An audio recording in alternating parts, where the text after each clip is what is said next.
বিশ্ববাজারে তেলের দাম নিয়ে আবার বড় খবর। যুক্তরাষ্ট্র ইরানি তেল বিক্রির সাময়িক অনুমতি আর বাড়াবে না।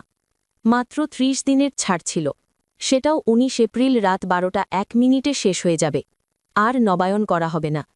এটা কেন করল আমেরিকা, আর এর প্রভাব কি পড়বে আমাদের ওপর? চলুন বিস্তারিত জেনে নিই। গত ১৪ এপ্রিল মার্কিন ট্রেজারি ডিপার্টমেন্ট স্পষ্ট করে জানিয়ে দিয়েছে, The short-term authorization permitting the sale of Iranian oil, already stranded at sea, is set to expire in a few days and will not be renewed.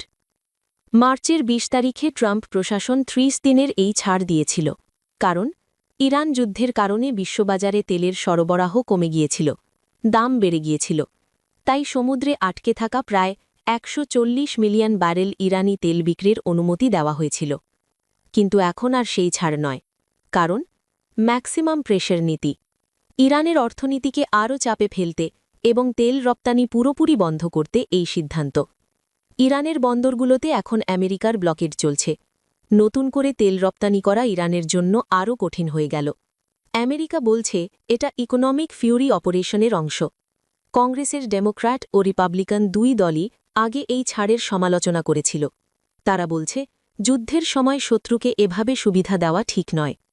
চীন, ভারত সহ যেসব দেশ ইরানি তেল কিনত, তাদেরও সতর্ক করে চিঠি পাঠানো হয়েছে।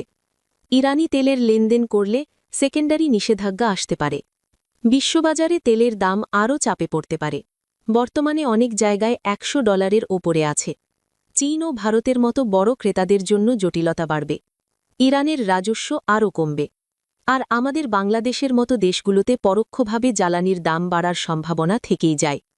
এই সিদ্ধান্ত দেখিয়ে দিচ্ছে, ইরানের সঙ্গে যুদ্ধের মধ্যে আমেরিকা অর্থনৈতিক চাপ আরও বাড়াচ্ছে। পরিস্থিতি কোন দিকে যায় সেটা দেখতে হবে।